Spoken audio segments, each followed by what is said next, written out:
Ako po ngayon andito na sa aking site na ginugutihan. Ngayon po ay pupunta po tayo dun sa napakaganda na ho dun sa area sa kabila. Gaho ng in-asphalt na yung kalsada at lalagyan na rin po pati nila ng mga poste ng ilaw. Yan, sinaraduhan ko na po yun, sarado na. Nilagyan na nila ng poste ng mga wiring na poste ng ilaw. Yan. Ito po tayo ngayon to sa aking area. Ako po ay pwede namang walang salamin.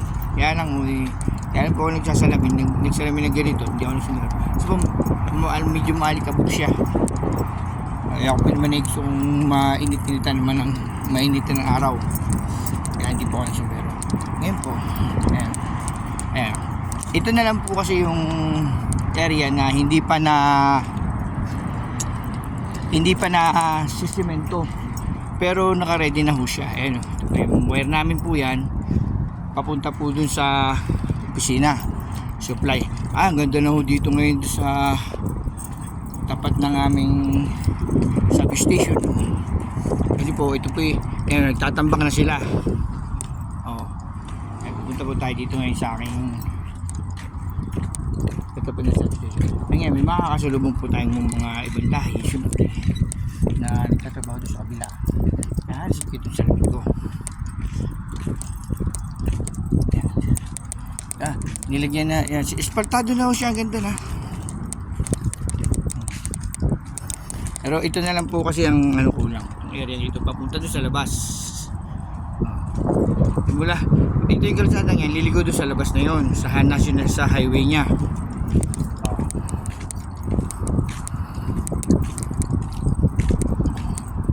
Mainit to, mainit ang ulam. Kaya po ako ganito. Tingnan nyo ito na po ngayon. Ganda na.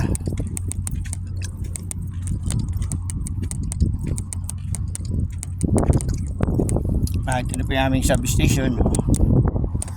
Ito na po siya ngayon.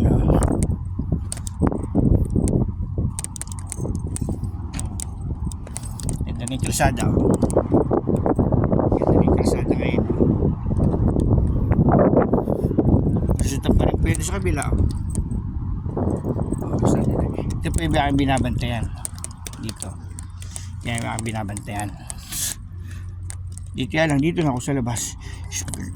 Yan kalsada na ho yan kasi po itong area niya yan, gagawin pa po yan ng mga building mga building pa po yan kalsada na po yan. Ito po yung bantayan ko. May nagtatrabaho pa Ilalagay na kasi sila ng poste ng ilaw yan ito yun naman. Ito po ay maglalagay na kasi sila ng mga poste ng kuryente. Ito. Ayan, may nagtatrabaho pa. Ayan. Dito po, aking area. Ayan. Tawag yan.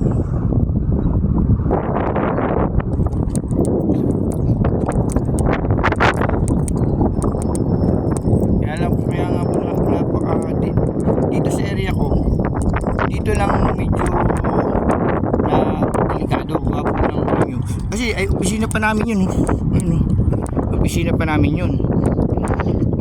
Tapos ito pa yung substation nasa kabila pa yung siyempre po medyo aware din po ako baka po mamaya masalisihan tayo, pero hindi naman po kasi dito na maraming ang mga matanakaw po dito kasi mga black man na hindi naman po lahat kasi po tatakot din sila at saka wala mamananakaw dito, hindi mo nila pinipasukin ito gawa po nang ito naka-alarm lahat po yan.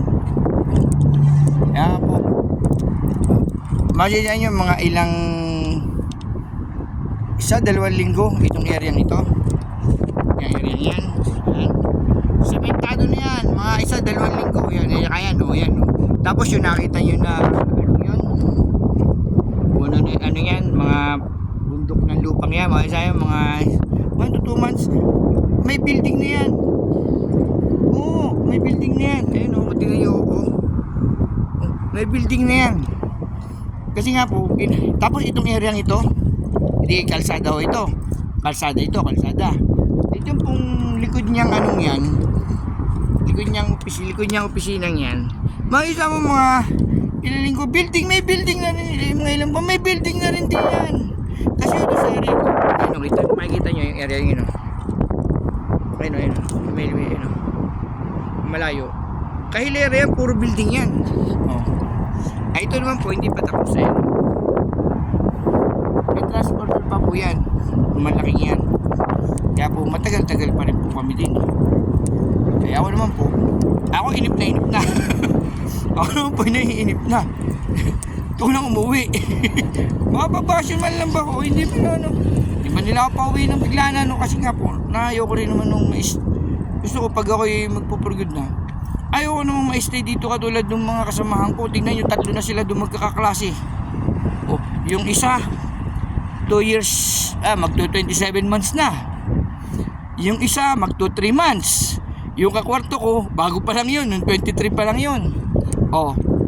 Pero yun naman pong ang sakripisyo dinadanas dito ng mga tao pagka nag-resign ka o na-terminate ka. Ayoko naman pong magaya sa kanila gano'n. Kaya po ako nag-iisip pa ako ng ibang option ko bago ko mag for good. Kasi po ayoko may stuck ko dito ng napakatagal. Yung hindi mo na makukuha madadala yung pera mo, i-stackin ka pa rito. Yung kumbaga yung pinakang yung benefits mo, hindi mo lang na madadala siya pag i-stackin ka pa rito. Kaya po napakahirap po ng sitwasyon namin dito na yung kaya kahit gusto ko na umuwi, talagang gusto ko na umuwi. Para po sabi ko nga, pag bakasyonin lang ako dito ng isa, magkakaalaman na pagbalik ko. Kasi napakahirap po naman ng sitwasyon din ini. Kaya po yun, pinakita ko po sa inyo yung aking area. Ito po sa Jeddah, dapat ng stadium. Pag tawid mo stadium na, gate 3.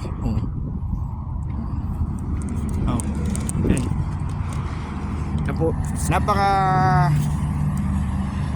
masarap, madali yung trabaho. Sabi, ito lang trabaho ko dito. Kung mag-live ng ganito, mag-video. Ako napagpicturean ko na itong mga anik-anik dito. Mga dapat bantayan. Naman ako ba? Nabantay ako nating na yung mga cabin doon. Napasok na yung iba doon. Tapos yung bagay, marami rito mawawala. Mapasok ba tayo rito ng yung mga baladiya? Yung po mayroon dito, yung mapasok ka rito ng baladiya.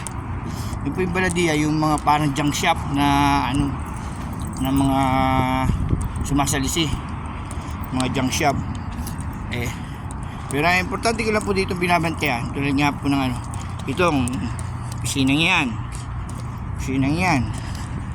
Tapos po ito pong aming tatlong container na to, kasi po itong tatlong ito andyan po yung aming mga mahalagang gamit sa store. Ito po ang aming store yan.